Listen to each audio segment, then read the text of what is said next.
नमस्कार दोस्तों, आपका स्वागत है। आज इस पीडी का पेज नंबर 20 है। इससे पहले 19 पार्ट बना चुका हूँ, लिंक नीचे डिस्क्रिप्शन में है। अगर आप इस चैनल पर नए हो तो चैनल सब्सक्राइब करें और बेल आइकन प्रेस करें। फर्स्ट क्वेश्चन,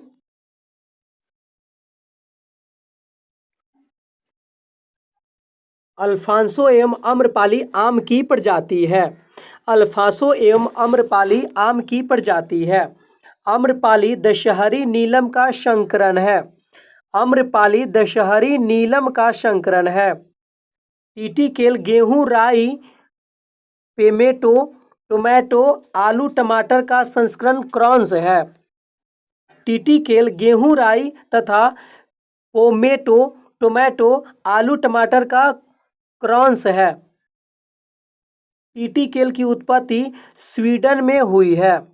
टीटीकेल की उत्पत्ति स्वीडन में हुई है। सर्वप्रथम कपास का संकर बीज तैयार करने वाला देश भारत है। सर्वप्रथम कपास का संकर बीज तैयार करने वाला देश भारत है। गन्ना का लाल शरण रोग रेड रॉन्ट रोग फफूंदी के कारण, जबकि मटर का मार्स रोग मैग्नीज की कमी के कारण होता है। गन्ना का लाल सड़न रोग फफूंदी के कारण होता है, जबकि मटर में मार्स रोग मैग्नीज के कमी के कारण होता है। नींबू में डाइबैक तथा लिटिल लीफ रोग कॉपर तत्व की कमी के कारण होता है। नींबू में डाइबैक तथा लिटिल लीफ रोग कॉपर तत्व की कमी के कारण होता है। आम तथा बैगन में लिटिल लीफ रोग जस्ता के कमी के कारण होता है। आम तथा बैगन में लिटिल लीफ रोग जस्ता के कमी के कारण होता है। अंत्योदय कार्यक्रम की शुरुआत 1978 ईस्वी में राजस्थान राज्य में हुआ था। अंत्योदय कार्यक्रम का शुरुआत 1978 ईस्वी में राजस्थान में हुआ था। फसल बीमा योजना भारत में 1 अप्रैल 1985 ईस्वी को लागू की गई। फसल बीमा योजना भारत में 1 अप्रैल 1985 को लागू की गई। सबसे पुराना फल खजूर है। सबसे पुराना फल खजूर है। बैर को गरीबों का मेवा कहते हैं। बैर को गरीबों का मेवा कहते हैं। गरीबों का सेव अमृत को कहा जाता है। गरीबों का सेव अमृत को कहा जाता है। फलों का राजा आम तथा रानी लीची है। फलों का राजा आम तथा रानी लीची है। मसालों की रानी इलायची को कहते हैं। मसालों की रानी इलायची को कहते हैं। मक्का को अनाज की रानी कहा जाता है। मक्का को अनाज की रानी कहा जाता है। कृत्रिम रेयॉन सिल्क कहलाता है। कृत्रिम रेयॉन सिल्क कहलाता है। सिल्क का सबसे बड़ा उत्पादक देश चीन है। सिल्क का सबसे बड़ा उत्पादक देश चीन है। Doctor BP. पॉल ने को भारत को गुलाब का पिता कहते हैं। Doctor BP. पॉल को भारत का गुलाब का पिता कहते हैं। भारतीय बागवानी अनुसंधान संस्थान बेंगलुरु कर्नाटक, केंद्रीय औषधि शोध संस्थान लखनऊ यूपी में स्थित है। भारतीय बागवानी अनुसंधान संस्थान बेंगलुरु कर्नाटक, केंद्रीय औषधि शोध संस्थान लखनऊ यूपी में स्थित है। भारतीय लाख अनुसंधान संस्थान नाकुम रांची में स्थित है। भारतीय लाख अनुसंधान संस्थान नाकुम रांची में स्थित है। लाल क्रांति मांस टमाटर उत्पादन से संबंधित है। पीली क्रांति का संबंध तिलहन से उत्पादन से है। पीली क्रांति का संबंध तिलहन उत्पादन से है। रजत क्रांति का संबंध अंडा से है। भूरी क्रांति का संबंध उर्वरक से है। भूरी क्रांति का संबंध उर्वरक से है। बादामी क्रांति का संबंध मसाला से है। कृष्ण क्रांति पेट्रोलियम से संबंधित है। कृष्ण क्रांति पेट्रोलियम से संबंधित है।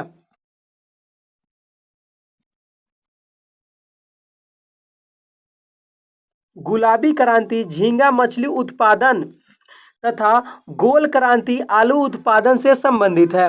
गुलाबी क्रांति झींगा मछली उत्पादन तथा गोल क्रांति आलू उत्पादन से संबंधित है। भारतीय गन्ना शोध संस्थान कोयम्बटूर में स्थित है। भारतीय गन्ना शोध संस्थान कोयम्बटूर में है। भारतीय आलू शोध संस्थान शिमला में है।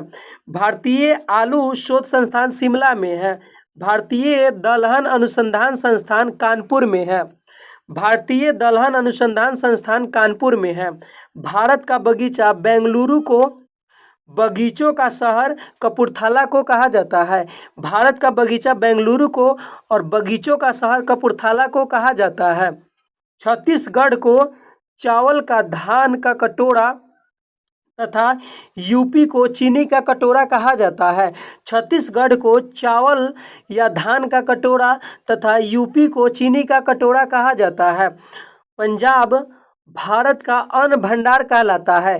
पंजाब भारत का अन्न भंडार कहलाता है। भारत का गेहूं की टोकरी हरियाणा कहलाता है। भारत की गेहूं की टोकरी हरियाणा कहलाता है। नासिक को अंगूर का बगीचा कहते हैं। नासिक को अंगूर का बगीचा कहा जाता है। विश्व का कहवा पात्र ब्राजील में है। विश्व का कहवा पात्र ब्राजील को कहा जाता है। लौंग का द्वीप जंजीबार को कहा जाता है। लौंग का द्वीप जंजीबार को कहा जाता है। मसालों का बगीचा केरल को कहा जाता है। मसालों का बगीचा केरल को कहा जाता है। कृष्णा और गोदावरी के डेल्टा क्षेत्र भारत का चावल का कटोरा कहलाता है।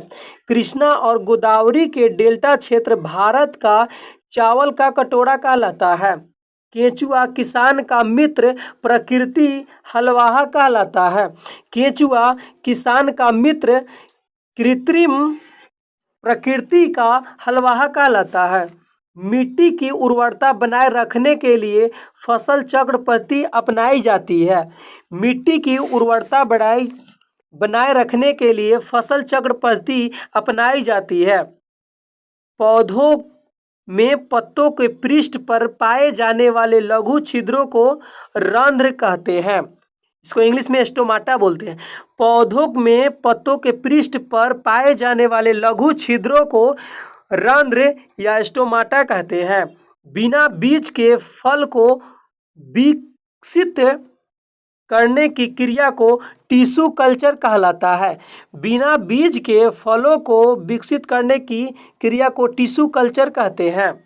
वृक्षों का मृत काष्ठ को हद काष्ठ कहते हैं। वृक्षों के मृत काष्ठ को हद काष्ठ कहते हैं।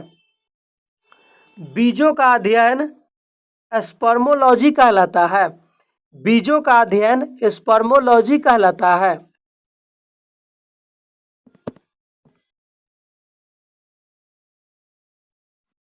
कच्चे फल को पकाने के लिए एथिलीन या एसिटिलीन गैस का प्रयोग किया जाता है। कच्चे फल को पकाने के लिए एथिलीन या एसिटिलीन गैस का प्रयोग किया जाता है। मैग्रोवा उष्णकटिबंधीय तटीय वनस्पति जो खारे पानी में उगता है। मैग्रोवा उष्णकटिबंधीय तटीय वनस्पति है जो खारे पानी में उगता है। थैलोफाइटा वनस्पति जगत का बड़ा समूह है। थैलोफाइटा वनस्पति जगत का बड़ा समूह है। समुद्री शैवाल में अल्जेनिक अम्ल होता है। समुद्री शैवाल में अल्जेनिक अम्ल होता है। सरसों का वैज्ञानिक नाम ब्रेसिका कंप्रेस्टिस है। सरसों का वैज्ञानिक नाम ब्रेसिका कंप्रेस्टिस है। राष्ट्रीय कृषि एवं ग्रामीण विकास बैंक नाबार्ड की स्थापना 12 जुलाई 1982 ईस्वी को की गई थी। शिवरामन समिति का संबंध नाबार्ड से है। नाबार्ड का मुख्यालय मुंबई में है। राष्ट्रीय कृषि एवं ग्रामीण विकास बैंक की स्थापना 12 जुलाई 1982 ईस्वी को की गई थी। किस समिति के सुझाव पर? शिवरामन समिति का संबंध के सुझाव पे। और इसका मुख्यालय कहाँ है? मुख्यालय मुंबई में है। हरियाली योजना जल प्रबंध से संबंधित है। हरियाली योजना जल प्रबंध से संबंधित है। वरुणा योजना कृत्रिम वर्षा से संबंधित है। वरुणा योजना कृत्रिम वर्षा से संबंधित है। राष्ट्रीय जल नीति 1887 ईस्वी में लागू हुई थी। राष्ट्रीय जल नीति 1987 ईस्वी में लागू हुई थी। राष्ट्रीय जल नीति 1987 ईस्वी में लागू हुई थी। कैल्शियम अमोनियम नाइट्रेट को किसान का खाद कहा जाता है। कैल्शियम अमोनियम नाइट्रेट को किसान का खाद कहा जाता है।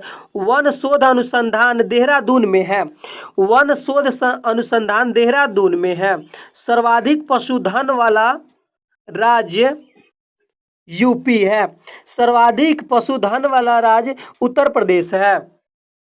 केंद्रीय पशु चिकित्सा अनुसंधान संस्थान उत्तर प्रदेश इज्जतनगर के बरेली में स्थित है।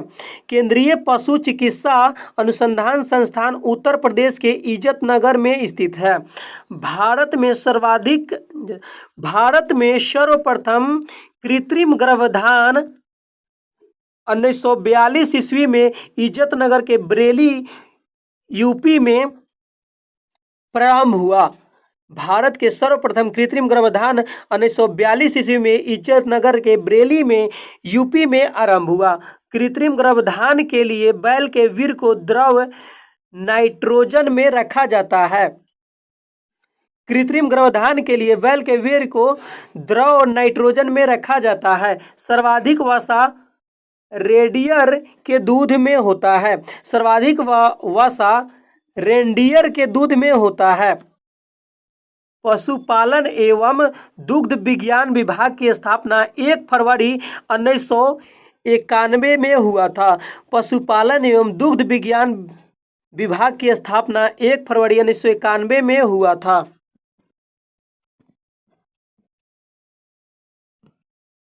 केंद्रीय भैंस अनुसंधान संस्थान हिसार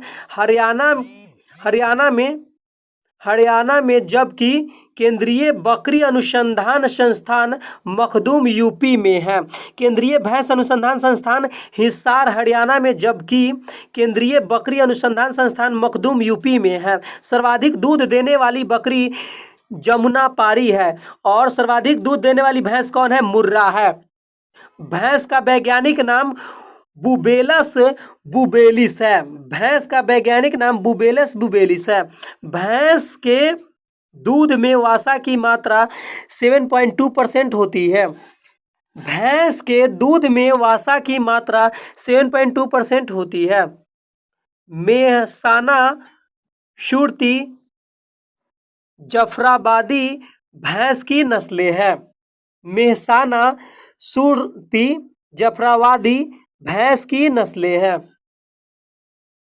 भारतीय गायों को टी कप काऊ जबकि बकरी को गरीबों की गाय कहा जाता है। गरीब की मां कामधेनु बकरी कहा जाता है। गरीब की कामधेनु बकरी कहा जाता है। बकरी का वैज्ञानिक नाम कैप्रा हिरकस है। बकरी का वैज्ञानिक नाम कैप्रा हिरकस है। साइनेन नस्ल की बकरी को विश्व की दूध की रानी कहा जाता है। साइनेन नस्ल स्विट्जरलैंड में पाया जाता है। इस बकरी को विश्व की दूध की रानी कहा जाता है। एंग्लो न्यूबियन बकरी को जर्सी कहा जाता है। एंग्लो न्यूबियन बकरी को जर्सी कहा जाता है। नेक्स्ट, गाय का वैज्ञानिक नाम बॉस इंडिकस। गाय का वैज्ञानिक नाम बॉस इंडिकस। गायों का सबसे अच्छी नस्ल कांकरेज है। गायों का सबसे अच्छी नस्ल कांकरेज है। विश्व का पशु पालन दिवस 4 अक्टूबर को मनाया जाता है। विश्व पशुपालन दिवस 4 अक्टूबर को मनाया जाता है। अंगोरा ऊन खरगोश से प्राप्त होता है। पश्मीना ऊन बकरी से प्राप्त होता है। अंगोरा ऊन खरगोश से और पश्मीना ऊन बकरी से प्राप्त होता है। देश भर में गाय की 32 और भैंस की 7 नस्लें है, जबकि बकरियां की 21 नस्ल पाई जाती है। देश भर में गाय की 32 नस्ल, भैंस की 7 नस्ल, जबकि बकरियों की 21 नस्ल पाई जाती है। बच्चों बच्चों वाली गाय को डैम कहते हैं। बच्चों वाली गाय को डैम कहते हैं। भैंस की गर्भावधि 310 दिन, बकरी की गर्भावधि 150 दिन यानी 150 दिन, ऊंट का गर्भावधि 365 से 400 दिन होता है। भैंस का गर्भावधि 310 दिन, बकरी का गर्भावधि 150 दिन और ऊंट का 365 से 400 दिन होता है। एंथ्रेक्स रोग गाय तथा भैंस में होता है।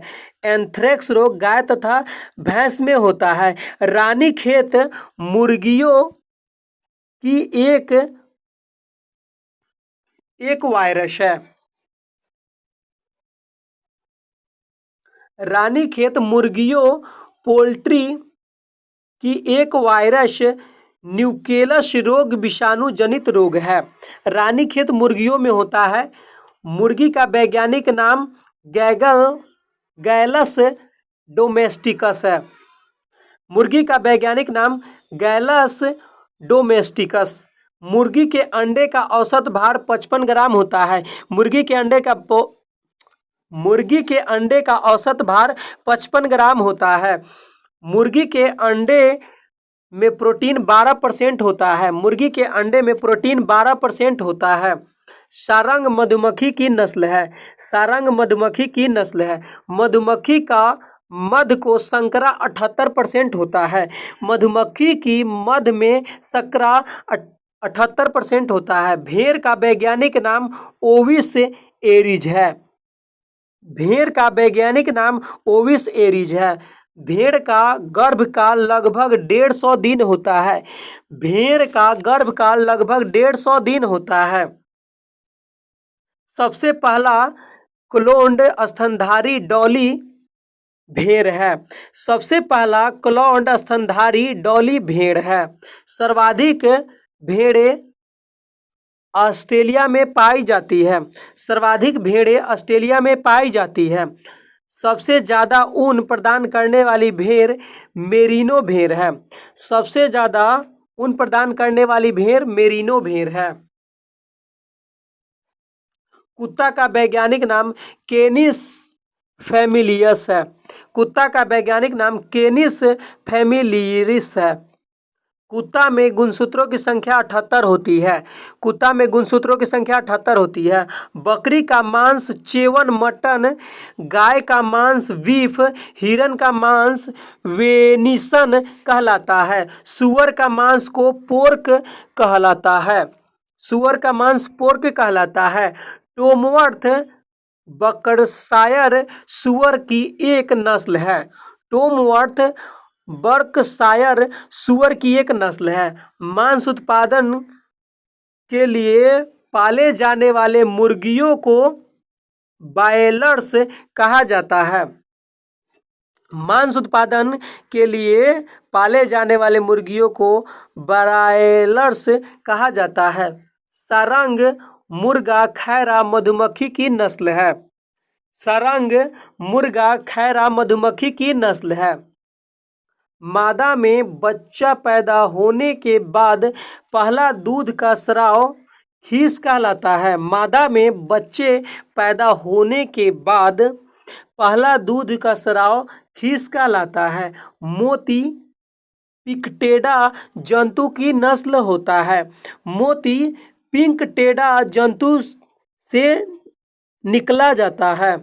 पक्षियों का अध्ययन आर्नियोलॉजी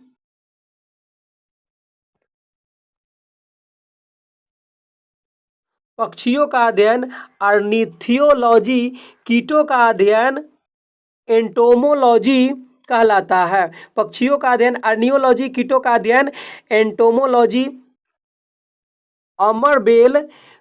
अमरबेल्ट पूर्ण तना परजीवी है। अमरबेल कस्कुटा पूर्ण तना परजीवी है। जीव जातियों का नामकरण वर्गीकरण का अध्ययन टेक्सोनॉमी कहलाता है। जीव जातियों के नामकरण व वर्गीकरण का अध्ययन टेक्सोनॉमी कहलाता है। स्तनधारियों का सबसे बड़ी आंख हिरण तथा जंतुओं में शुतुरमुर्ग की होती है। स्तनधारियों में सबसे बड़ी आंख हिरण का होता है तथा जंतुओं में शुतुरमुर्ग ऑस्ट्रिच का होता है। मच्छरों का समूह स्वार्म कहलाता है। मच्छरों का समूह स्वार्म कहलाता है। मछलियों का अध्ययन इक्थियोलॉजी। मछलियों का अध्ययन इक्थियोलॉजी तथा तितलियों का अध्ययन लेपिडेरियोलॉजी। तितलियों का अध्ययन लेपिडेटेरियोलॉजी कहलाता है। मछलियाँ पीसीज वर्ग में आती है। मछलियाँ पीसीज वर्ग में आती है। मछलियों में श्वसन गल्फरा से होता है। मछलियों में श्वसन गल्फरा से होता है। मछलियों में होने वाला सफेद रोग प्रोटोजोआ के कारण होता है। मछलियों में होने वाला सफेद रोग प्रोटोजोआ के कारण होता है। मकड़ियों का अध्ययन एर्नियोलॉजी कहलाता है। मकड़ियों का अध्ययन एर्नियोलॉजी कहलाता है। अंडा का बाहरी खोल तथा शंख कैल्शियम कार्बोनेट का बना होता है। अंडा का बाहरी खोल कैल्शियम कार्बोनेट का बना होता है।